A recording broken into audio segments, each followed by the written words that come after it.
Right, okay, well, without further ado, I will hand you over to Chris, who's joined us from Elmhurst Energy. And Chris is here today to discuss the latest developments and confirmed changes to building regulations and Part L, which is the conservation of fuel and power. And this is following the much anticipated publication of the Future Home Standard consultation responses. So I hope I've said all that right, Chris. Yeah, you did.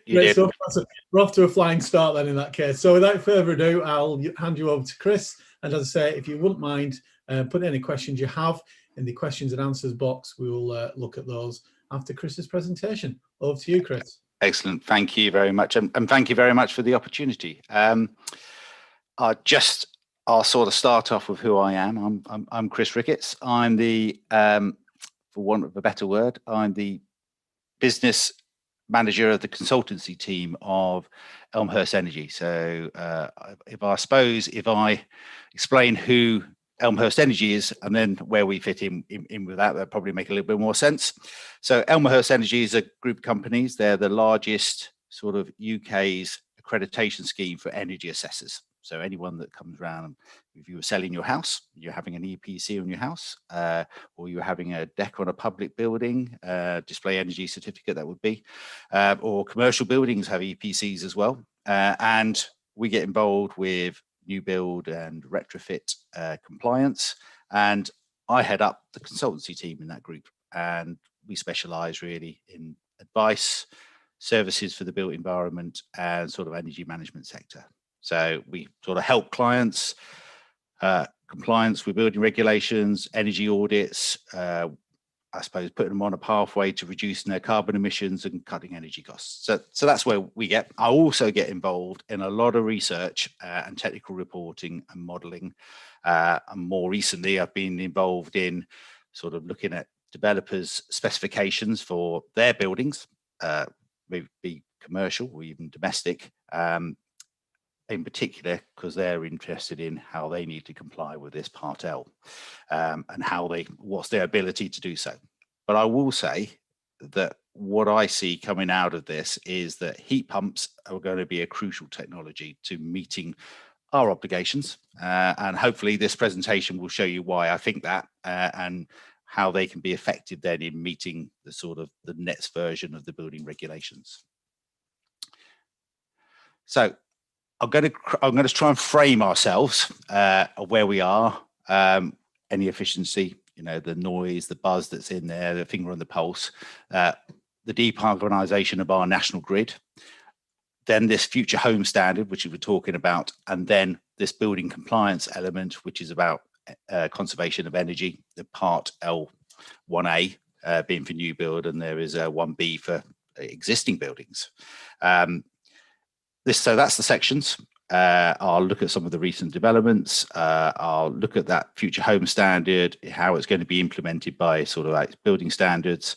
And hopefully I can sort of lead you on this journey. This is if you were doing this course for Elmhurst Energy, of course you'd actually have to pay for, it's about 4 hours, and it's usually our energy assessors and retrofit coordinators that are doing that. And I've tried to strip out all of that detail and stop ourselves disappearing down rabbit holes, trying to give you some concepts so that you feel more aware and informed and knowledgeable about why, your products, or what you're installing, or what you're liaising with your clients on the influences that are going on and why heat pumps are really the way forward.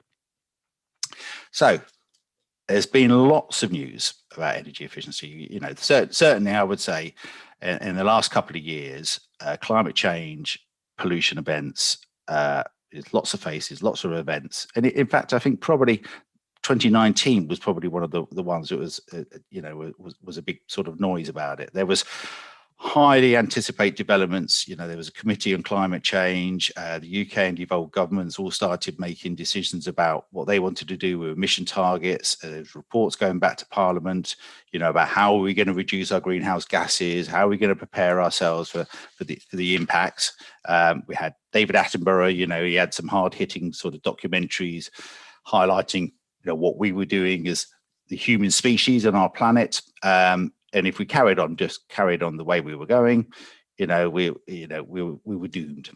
So all of this pressure was going on, and the energy industry was getting a lot more attention, and there was definitely, I would say, a wider public understanding of those kind of issues. We all understand about energy efficiency. We all started to understand more about climate change. And we saw then that the Chancellor then was making statements in his spring statement in 2019, and they said, we're discussing a future standard. And that's the reason for this webinar today. It's that there was a number of events going on, which I don't think we'd seen before. We had tickles of it, but it didn't really come through. But I think that it came to a head.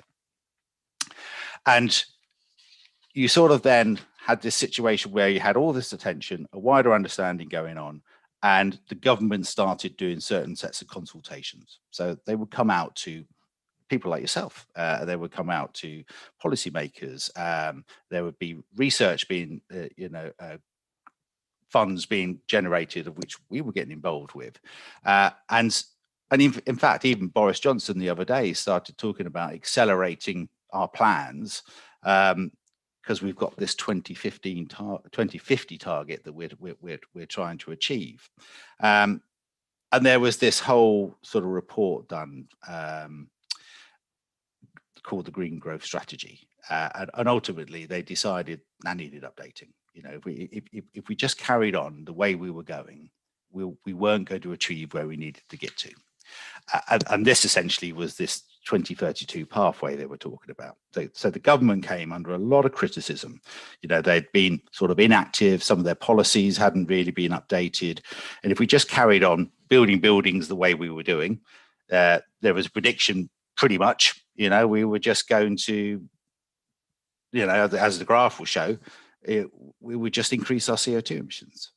But if we were then to start, cranking up some of the pressures in the right kind of areas, to achieve the 2050 of what we would call net zero, the only way we were going to get on that flight path was, to say, okay, we've got housing stock, it's aged, we can't carry on building it at older energy efficiency standards. We're going to have to improve their standards. We're going to have to improve the heating systems that go within that. The last 5 to 6 years is not going to work. So they turn that into, okay, so we're going to put a flight path, we're going to create some standards, and we're going to have some milestones as we achieve it. We're not just going to go, bang, everybody's got to achieve this overnight. We're going to make everybody move towards that. So the government's very good at their sort of nudges, so we say, for I want a better word. And so they came up with a sort of this clean growth strategy. And that was all about growing the national income whilst cutting greenhouse gases and their emissions. And hence we'd seen noises about, trying to be a leader in the wind farm technology. They wanted us to sort of lead the way. And I think, it's actually quite good that the government are doing that. And as a consequence, I think there will be lots of employment within this kind of sector. One of those things was a big commitment to review building regulations. So that's new buildings going forward. And as a consequence, then every new building going forward would have to comply to a standard, but then we would have to go back and look back at the existing stock and improve that stock. And then they started putting other sort of levers in place as well. So if you were private rented homes, by 2030, you won't be able to rent that unless it achieves an EPC band C. And they're going to do the same in the commercial sector, the industrial sector. So there's little levers the government will be doing to make sure that we are heading on this pathway. And while this was all going on, we were obviously part of the European Union. We did leave, obviously, but what they did do is they enshrined a lot of those laws that we had in place, those environmental laws, into UK law. And that was a great step for installing, I reckon, a lot of confidence in this sort of energy sector. Even if we hadn't done, we would still had the UN sort of Paris climate change agreement. And there were some clean growth missions that we had about improving standards and reducing carbon. But the last number of slides, as you can see, the government, I think, has sat there and have said, yeah, we've got to work towards a major improvement in energy efficiency, there's been highly motivated by public image and events, and therefore I think they've really got behind it. So that was the sort of landscape that we were sort of working within, and it's still going on today. And there are research grants that are coming out looking at the non-domestic stock, so that's the commercial market. How do they classify that? How do they work out how to build policy around improving that stock within the time frame that they want to do so? What we see actually is a lot of the stuff that happens in the domestic sector sort of comes into the non-domestic sector, but it's usually a little bit of a shift somewhere between a year or two behind it. That is probably because it's easier to attack the domestic sector because there's lots of repeatable archetypes. There's lots of houses at the same size and shape and form, really. One of the other areas we're looking at is the decarbonisation of the grid. To develop, I suppose, effective regulations, we need to understand what has happened in the past and what is predicted to happen in our energy generation in the future. And decarbonisation essentially is that reduction of the associated carbon emissions with the provision of the service, in this case electricity, into the national grid. And what they're trying to do is reward the correct fuels and penalise others. So coal clearly is a dirty fuel. Oil is a dirty fuel. And so just want to have a look at the electricity grid, how it's decarbonised more rapidly in the past sort of decade and where they predict it going in the future. So certainly renewables, and when I talk about renewables, I'm talking about PV and wind. So that's solar and wind and hydro. And they have increased fourfold since 2010. And fossil fuels are down about 51%. If you compare to 2018, it's down about 6.3. Most of the decrease has actually come from coal generation. A massive decrease, something around about 59%, I think, compared to 2018. And renewable generation has increased then sort of 9.5% in 2019 compared to the previous year. And you've got things like wind and solar, which have increased by about 11% in the 2019 compared to 2018. Nuclear, interestingly, which is classified as a clean fuel, fell by about 13.6% in 2019, which is being one of the lowest levels of nuclear generation. But there is clearly been a turn of removing coal. So you're still getting gas-fired power stations in there. And, we've seen a massive increase then in the renewables feeding into the network. So if you look at the future, what they're saying is electricity is becoming a clean fuel. So they're saying, we see this as a way to move towards our net zero obligation. So this won't just be for buildings. Obviously, this will be for other areas like transport. So if we all have electric cars and we're using electricity on the grid, and that electricity is being powered by solar and wind, it is a clean fuel.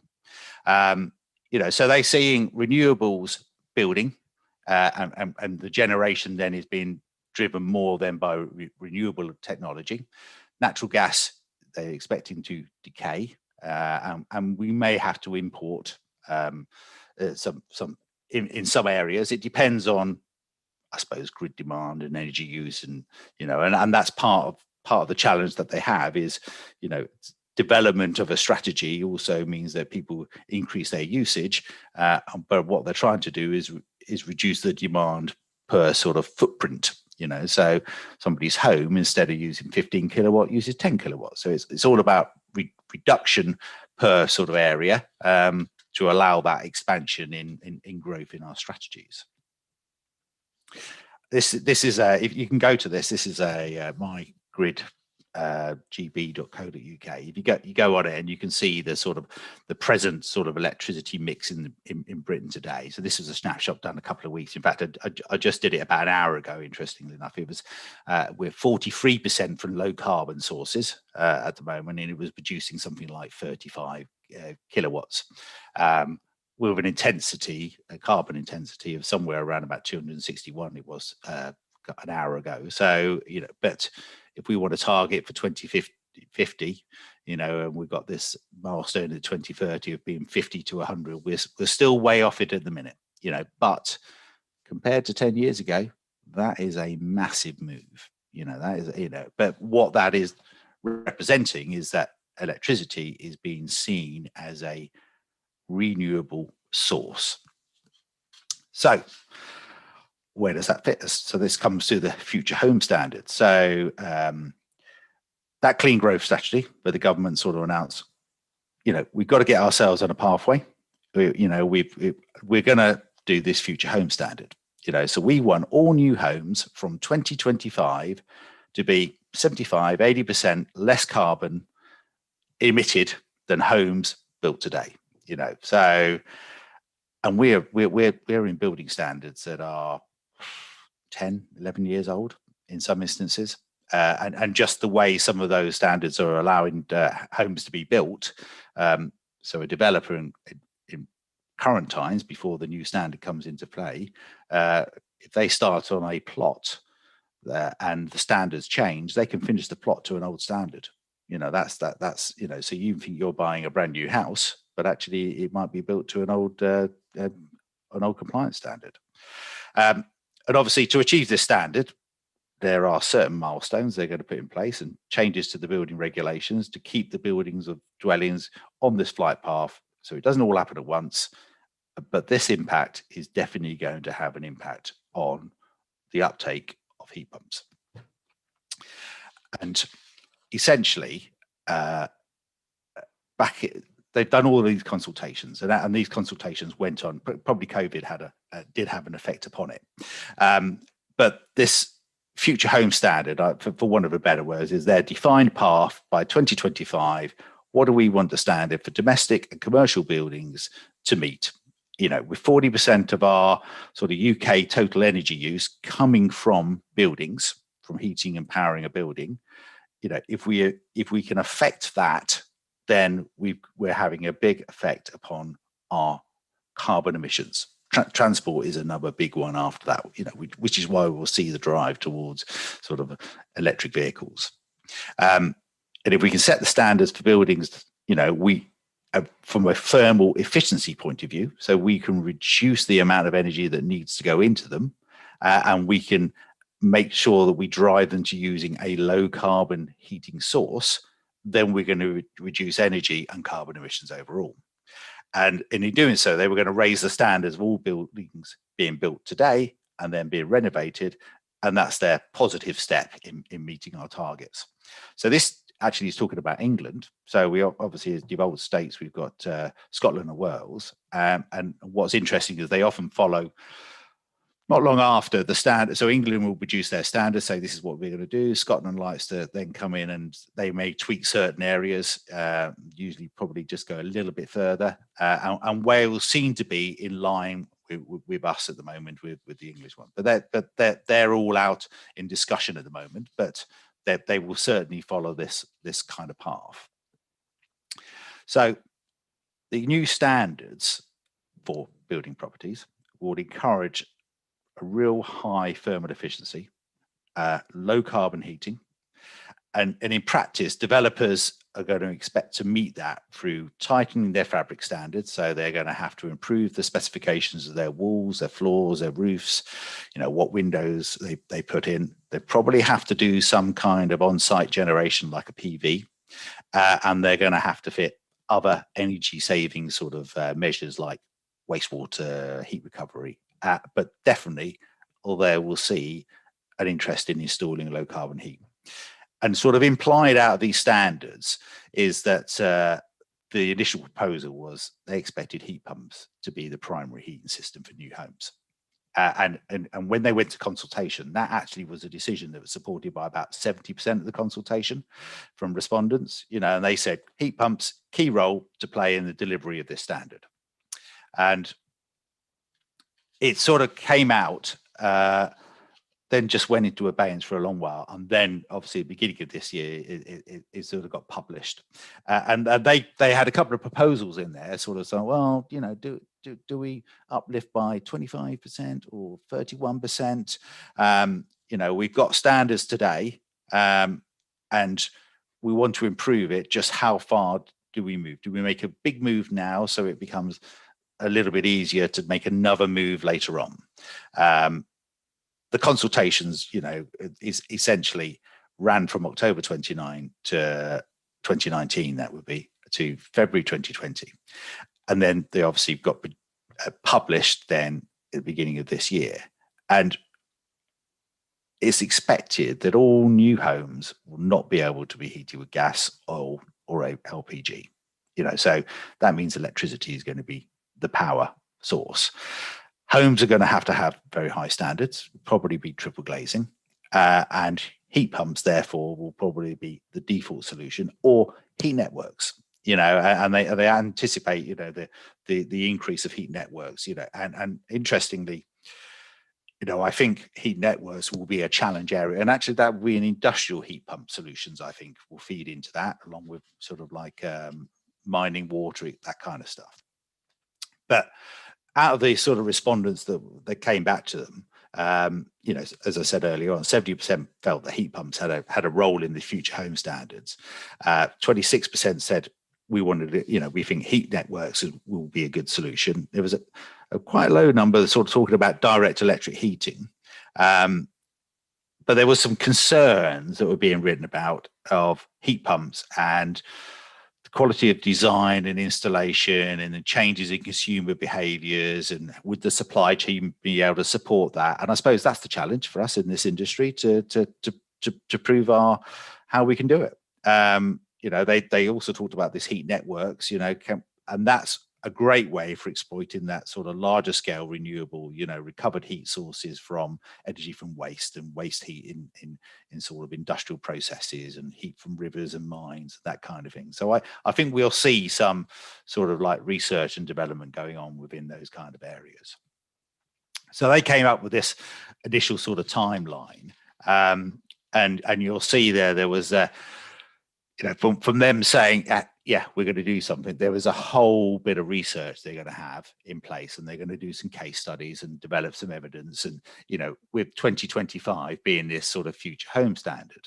And for that to be in place, there will be some early adopters. And I'm talking to some developers now who are building some future homes at that new standard, because the challenge for a developer is, how do I get that repeatability, at a good cost, without being penalizing, homeowner then in buying that property.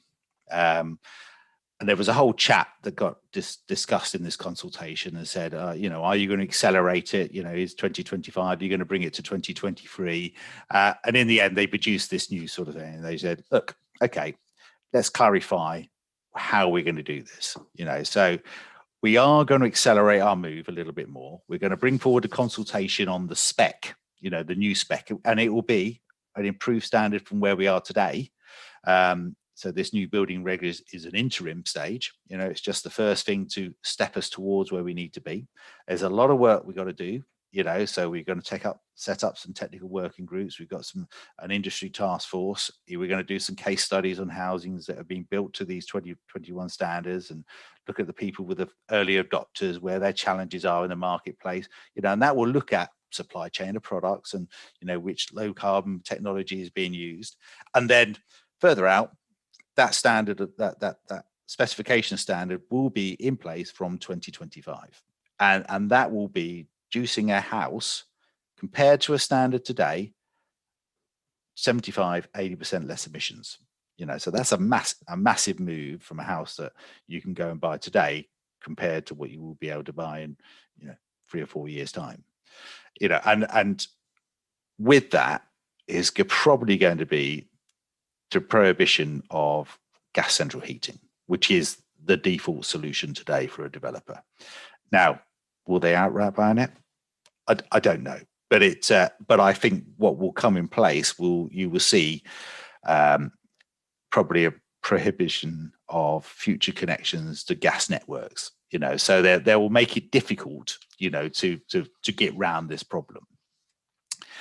So what is it? What are these changes? And this is the section to sort of like talk you through it. So, point of note: today, when you get involved with building compliance, particularly around energy and things like that, the local authorities can actually impose a stricter regulation than the national standard. And there was a whole debate about whether they should remove that and try and make an improved understanding nationally, consistency and all that. It actually wasn't received very well.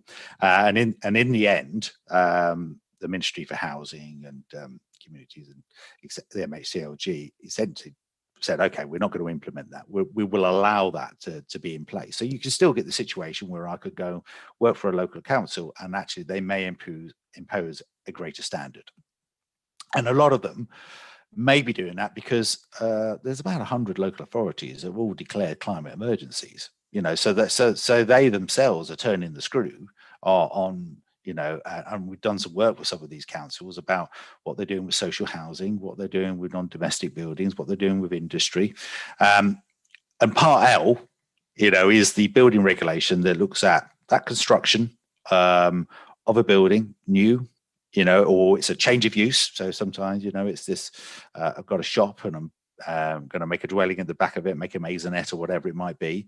And it sets that standard for energy performance and your carbon emissions, and it's for new and existing buildings. There is called a SAP, and a lot of you who are installing heat pumps will probably use an EPC to do your RHI application at the end of it, and that is an output from this SAP. It's a standard assessment procedure, and it's an approved methodology by government to calculate the energy performance of a building at design stage. So that's what gives you can go and build that building, and then when they've built it, they do an as-built where they say, did you actually install that installation? Did you install these products? And that's what gives them a certificate and their building compliance. And if they don't comply, they have to find some method of compliance, and sometimes they have to go back and add some some technology like PV on the roof to try and offset then their carbon emissions, because today they're only being measured on carbon emissions, as their standard. And interestingly enough, that meant that they wanted to try and set what appears to be competing sets of metrics. So it becomes quite confusing, and this hence why the software makes it a hell of a lot easier for us to work with.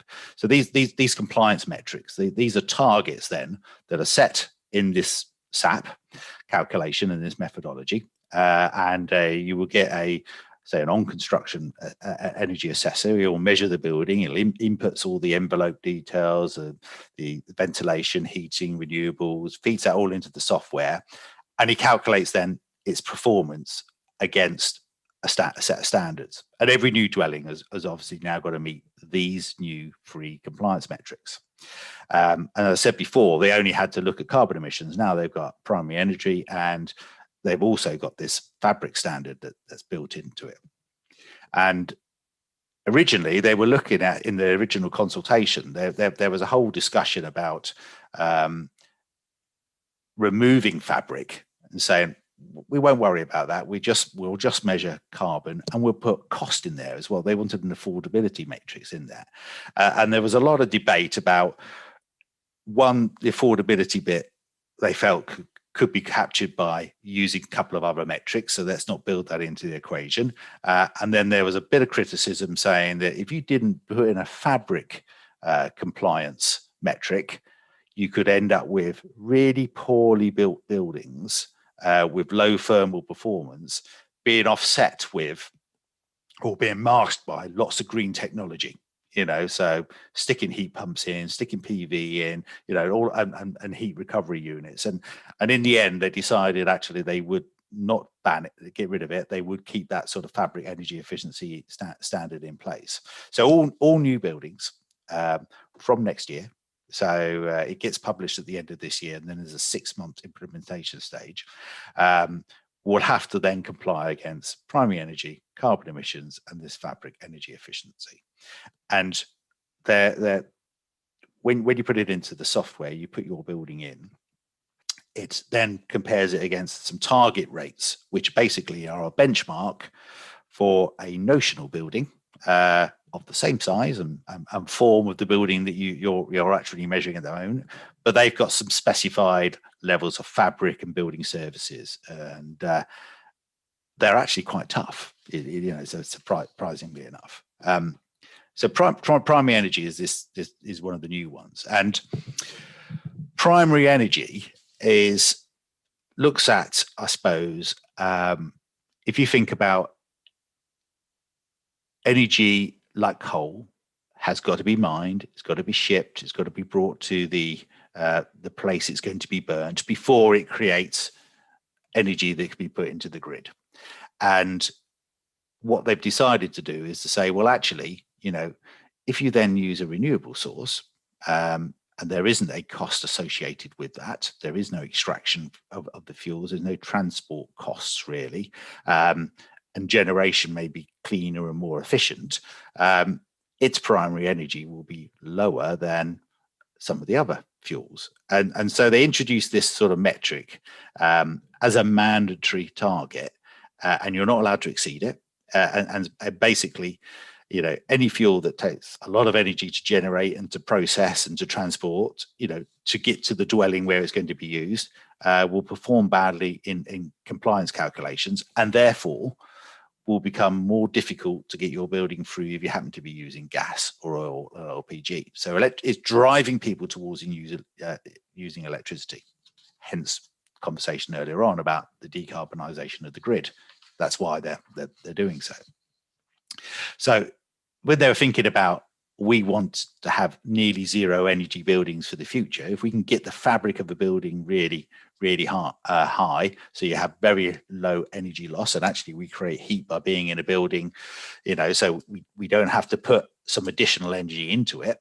With the grid being decarbonised, actually, we're thinking then that energy efficiency of a building is less relevant, but the type of energy generation is quite important at this point. So let's take into place what upstream activities are in place. So reducing carbon is very important to remain as a compliance. To get this net zero, they wanted to minimize the impact on dwellings by using a national grid that is as renewable as possible. So hence, that's why they brought into this primary energy. And it's a factor. So basically, you look at the energy of your building when you calculate it, and then you times it by a factor. I'll come into that a little bit later on. Then you had, obviously, the energy efficiency standards. So this is your fabric of your buildings. So, if we want to achieve where we need to be on our trajectory for emissions, we needed to change that fabric quickly, and therefore there was this whole thing about, we have U values. So this is the transmittance of heat through your wall and your floor and your windows and things like that. So, there's a set of standards for what those fabric buildings should look like, but also how, when a wall joins a floor, how that's insulated and bonded, how windows are bonded into into sort of wall, how insulation is then packed in between rafters and joists, so all of those sort of construction details are being looked at. And so one of the biggest jumps that they had in their consultations was they wanted this 31% reduction in carbon over existing standard. And so they had a whole look at, improved U values for floors, where the junction of a wall and a floor joined together, air tightness of a building, how airtight your building is, with draft proofing, with gaps around doors in its construction, they all lead to a highly efficient thermal building. And then obviously it's about waste heat recovery, whether that be from ventilation systems or from water. And so they set this target, with these low view values, gas boiler actually with some PV values on the roof, and in modelling, they saw that the average increase would be about nearly 4,600 nearly £5,000 for, and that's the kind of work I'm doing with some developers at the moment, small and large, looking at their specifications against building standards today and building standards which they would like to be in the future, what those costs of those components or their construction methodology, because obviously, smaller ones tend to have their own team of people that work for them. The bigger builders use subcontractors. So, their challenge is getting that repeatable sort of option in place. And one of the targets that they've set going forward as well is a lower flow rate. So today, a boiler in my house, is 8271, but you can't do that for the future. The standard is already moving it down to 55-degree flow rate, which will make it very much more demanding, and I think will emphasize the use for carbon heating, but also it starts to future-proof it. So if somebody does build a house tomorrow with a gas boiler, they have to have a flow rate of 55, which is making it fit the low carbon technology for the future. And this is all this comparison for this target against this notional building. And you're competing with a building of the same size, but it's got different efficiencies, that are built into it. So fuel factors. So currently today in our building standards, there was a whole challenge really, because you had people that were in cities, urban, rural environments, off grid. And so there was penalization really if you were off gas. There was a whole move to getting people onto gas. It was the most efficient form, and it is. It's a great way of heating your home and doing your heating hot water. And there was, a challenge there when you're using an LPG and the efficiency associated with that. And so they used to have this fuel factor in the current standards, which sort of didn't penalize you then for having to use LPG or oil when you're off grid. And therefore you wouldn't necessarily have managed to get compliance. So with the grid decarbonising and the drive to making us have non-fossil fuel heatings in the future, they said, we're going to take away those fuel factors. That means we're going to take away any of your competition sort of and overtly supporting any one fuel over another. So there'll be no extra reward. So everybody will be on the same level field, and you'll be compared on your primary energy for that kind of fuel and the carbon emissions that come with that. So that led to them. So this is so SAP 2012 that's the second column you can see in my graph. So that was where they sort of like normalized, made everything sort of similar. So it didn't matter if you're a mains gas, oil, LPG. They weren't too different to make it. And in fact, electricity, had a poorer CO2 associated today, but with the new standards, they improved dramatically. They literally go down 73%. With it now being the lowest producer of carbon, they decided they were going to reflect that in their modelling in the SAP model software, and hence that's good for heat pumps, because obviously electricity is one of your, if you run your heat pump on that and you get a good coefficient, 2.5, 3, sometimes more than that, and carbon is one of those building regulations metrics. Means that electricity will be very low carbon emissions compared to gas. It therefore will be a lot easier to comply to the carbon standard in compliance by using electricity, which again supports your sort of products. So we did some modeling really. So we took, I suppose, whenever there's this kind of change, the first thing we get is a load of phone calls from lots of different people, particularly developers, and they want to review their specifications, and they go, and quite often, most of them today are already exceeding existing standards, but they're probably not good enough to comply in the future. And what they want to know is, how much of my spec do I have to do a complete rewrite, or have I got to tweak certain aspects? And heating is one of their biggest influences on their overall energy efficiency. So they currently use gas boilers as a default sort of application. But the new metrics of the decarbonising grid may not make that the best energy efficient sort of solution for the future. So we took some existing buildings, current spec, just to get an idea if we then implemented the new changes. Didn't change anything in there, but just change, say, the heating source. What would the winners and the losers look like? And interestingly enough, so here's a comparison. This is a current building, compliant today, and we then put it in against the compliance targets for this next version of Part L. So I'm only looking at the carbon emissions and the primary energy at the minute. So they're two of the sort of metrics, because obviously I'm keeping the fabric standards to the current standard today. And this shows the sort of relative performance of the different types of fuels and the heating systems. And you'll see that some achieve compliance quite easily and some will be a lot more difficult. And as a consequence, they'll have to then influence other areas.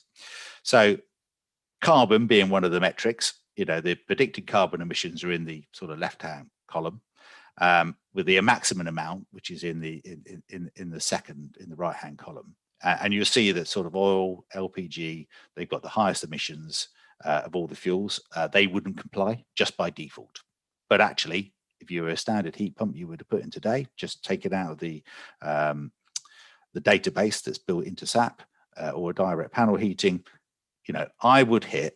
I could take a building today, just put a heat pump into it, and I will meet its carbon emissions on compliance, tick. Don't have to do anything else on that bit, but I'd have to do something else because of my primary energy. My primary energy target is, 44.63. With a heat pump, it's 63.4. So I'd have to make some kind of difference now. So what do I'd have to look at, say, the fabric of my building, improving the fabric of the building to reduce the amount of energy that goes in it, and therefore reduce that primary energy down. And I might find just increasing a wall value might do that. Or I could be adding some PV to the roof and do some offsetting technology. But and different manufacturers, and this is a standard heat pump, which just comes out of the database, but different manufacturers, when we've done work for manufacturers and we've modeled their products and they're interested in understanding how their products fit in different archetypes. You get a difference for a flat compared to a semi-detached, to a rural environment, to an urban environment. So we do a lot of that kind of modeling as well. But you can see, there would be just some tweakers probably on the fabric, and you could use a heat pump. But if you were using a mains gas boiler today, you've got significantly further to go, and the cost of that to a developer might be a bit onerous. So I can see that it's going to drive people towards low carbon technology because that's an easy thing to do, and it will make less of an impact then into the cost for a developer to look at his specification for his U values on his fabric, or even the amount of PV he has to put on a roof. So every panel he has to put on is an additional cost. So interestingly, you notice in there that sort of direct panel heating, it performs worse than the metrics and heat pumps, and that's because it has a lower efficiency. It's because you've got for 1 kilowatt coming in, I'm actually putting 2.5, 3 kilowatts into the building. That's whereas it might be 100% efficient, taking 3 kilowatt in, putting 3 kilowatt out, or 99%, but it's not got that multiplier associated with it. So thinking about that, final thoughts, the next decade, electric will become the favoured method of powering homes, which leads towards heat pumps being a prime source. Oil, LPG, mains gas clearly are going to get phased out, I think, in building regulations by 2025. And from now, I think it will be that oil and LPG will simply not be a cost effective, in a new home, due to the amount of work it will need to sort of offset that carbon and energy use in them.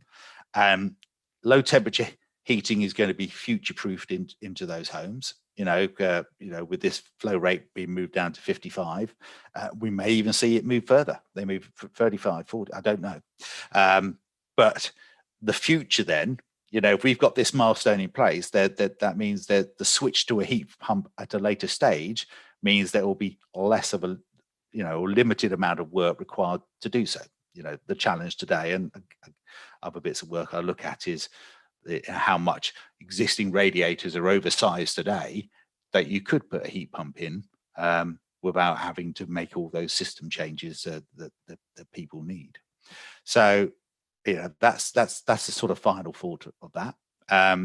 Last couple of slides. So this is just where we are. That was an overview, landscape, future, compliance. Why I think it ticks all the boxes that heat pumps are going to be the default position going forward. We do a lot of testing and evaluation and research. My sister company does all the compliance work and the accreditation. And back over to you now if there's any questions. Hi, thank you very much for that, Chris. We do have a couple questions. Matt Collins, sorry, Matt, I don't know if you can be a bit more specific, because obviously I think we've passed that point in the presentation now. This method, I'm not sure which one's referring to there, will put pressure on the grid by electrifying heat and replacing gas. Will the electricity infrastructure be able to cope with the increased demand? Well, that's a good point. And it's interesting that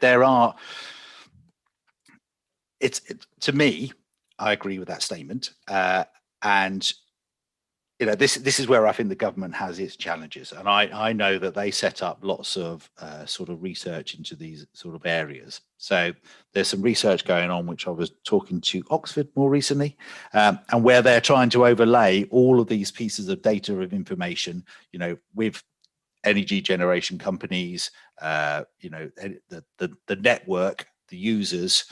This is why they like the idea of smart meters, because this gives you a bit more visibility of where that use is being done and where the constraints come into place. And that leads then to planning developments, so don't carry on building over here, because that puts too much of a constraint or bottleneck on the grid here. And exactly, I think the point you've just made there is that as we move towards electric vehicles, the challenge comes, well, actually we're increasing our, the capacity that we want coming through it.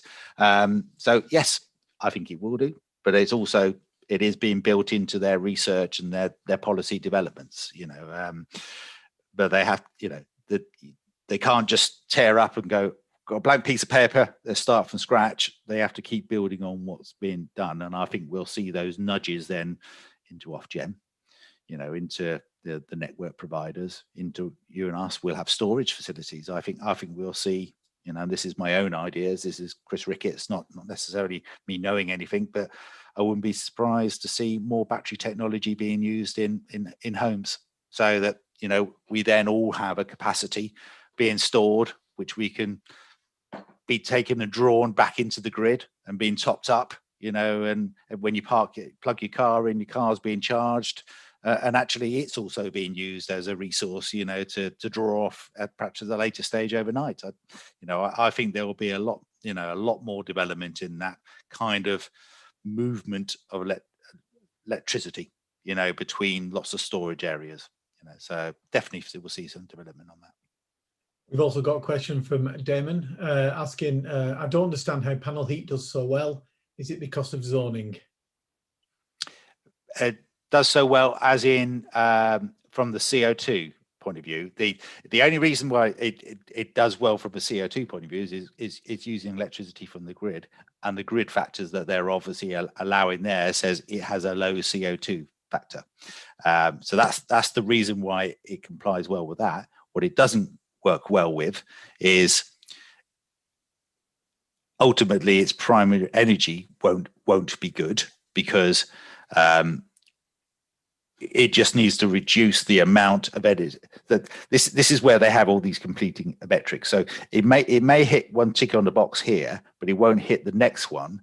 And therefore, to make that happen, you then have to say, well, I have to improve my fabric in such a way so that I reduce the amount of energy that I put into this building. So I can still use direct energy. I can use a panel heater, but I need to take a third off, the amount of energy into the building just so that I could hit my primary heat factor compliance method.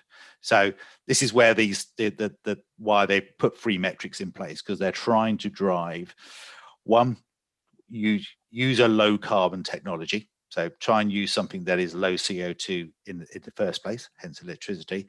But 2, you can't just get that on its own. You're going to have to improve the fabric of your building, because we want your building to be more firmly efficient.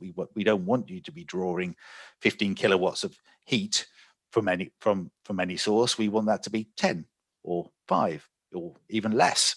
So they're looking for highly efficient thermal buildings, going forward. And as we make our buildings more firmly efficient, we then have the challenge of, so there are other then standards. Then we have standards around ventilation. So we make our buildings more airtight. So then we have to be concerned about the indoor air quality. So then there's minimum standards of air quality. And so then you get this sort of heat recovery and ventilation sort of standards building in place. And also, when you start thinking about the climate that we've been talking about and how we've been having hotter summers, the more buildings you seal in that kind of way, and we're looking at glazing in different ways as well, you then get overheating issues. So now there's an element of the standards that's looking at, where do we think we're going to get overheating? And they think there's going to be a higher level of overheating going forward, and therefore they're building that into a compliance. This building could potentially overheat this number of days in a year. What are you going to do to offset it? So they're bringing lots of strands that all, you think you've done this one, you do this one, you go to the next one, right, what do I have to do to comply with this? That's Chris. Just worth noting as well, our own Ground Source Heat Pump Association's policy team are actually working with the government on the consequences of electrification.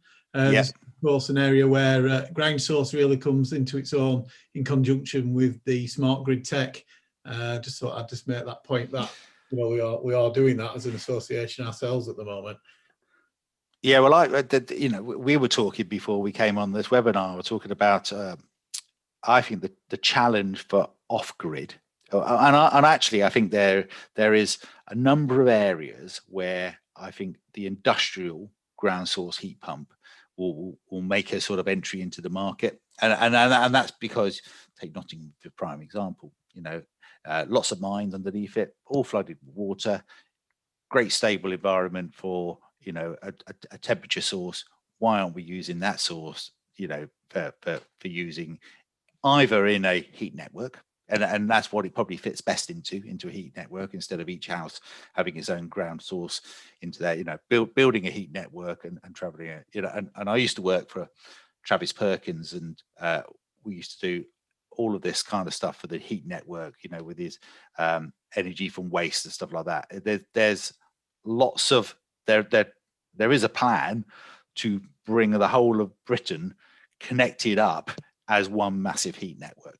Whether it will happen, I don't know, but it's at the moment, it's lots of areas, and there is a bit of research that's going up in the northeast at the minute as well.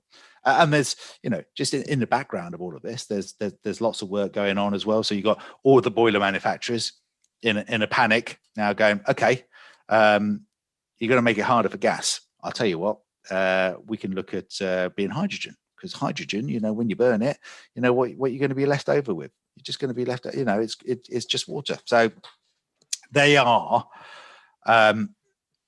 doing trials at the moment for burners on boilers, and also they would have to then also look at things like your cookers. Burners being able to use a hydrogen network. And that all goes back to a point that if you were to look at our national grid, the gas distribution national grid, it's worth something, as a brand new asset, something stupid like £800 billion or whatever.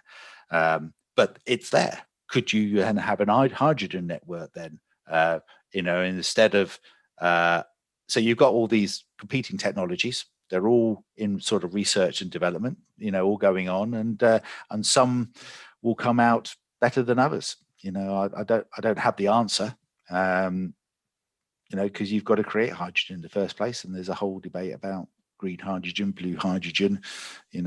How eco-friendly is that in its own right, and the cost of generating that hydrogen in the first place. So, it's all back down to this primary energy. Quite a lot out there at the moment about the debate around that. I've got to say myself, even though I've seen quite a lot. Quite a contentious debate at the moment. I've had a question off Dan. Can we update SAP 2012 to SAP 10 soon? Present is not out of date.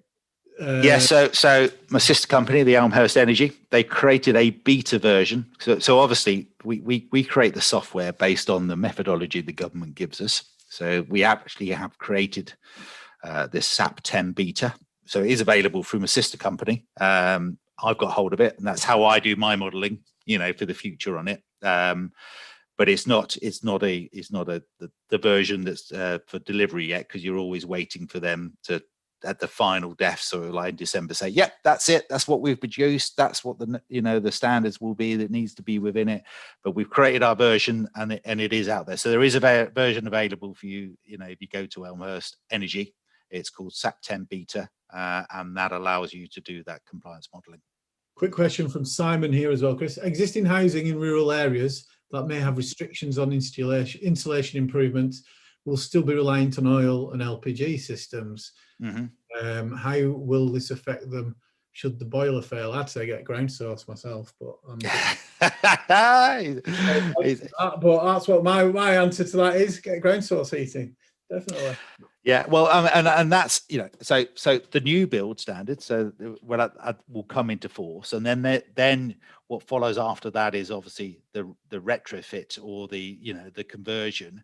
And I don't know the full detail there, but they may have, how you get some of these, I suppose you get allowances, you're allowed, for a period of time, 5 years, 10 years, post something, to be able to replace like for like. So as long as you are replacing with the equivalent carbon. So if you had a oil boiler and you replace it with a new oil boiler that wasn't any worse, you'd probably have some sort of like sign off that says you can have that within a period of 5 years.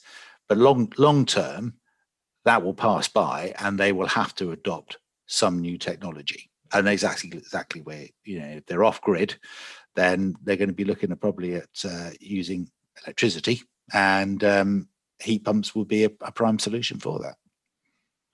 Thank you for that, Chris. So unfortunately we are out of time now, so I'm sorry if we didn't get a chance to read your question out. Went real quick.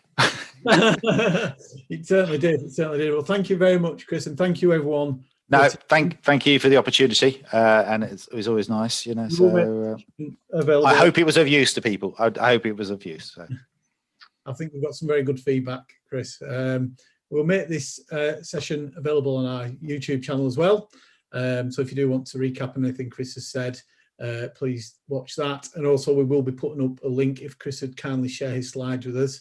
Yeah. There'll be a link on the Ground Source Heat Pump Association's website to the presentation Chris did as well at some point. It won't be straight away, but it will go up there. So thank you very much everyone for attending, and keep your eye on certainly our Twitter feeds and LinkedIn, and you'll get to know some more of our free webinars.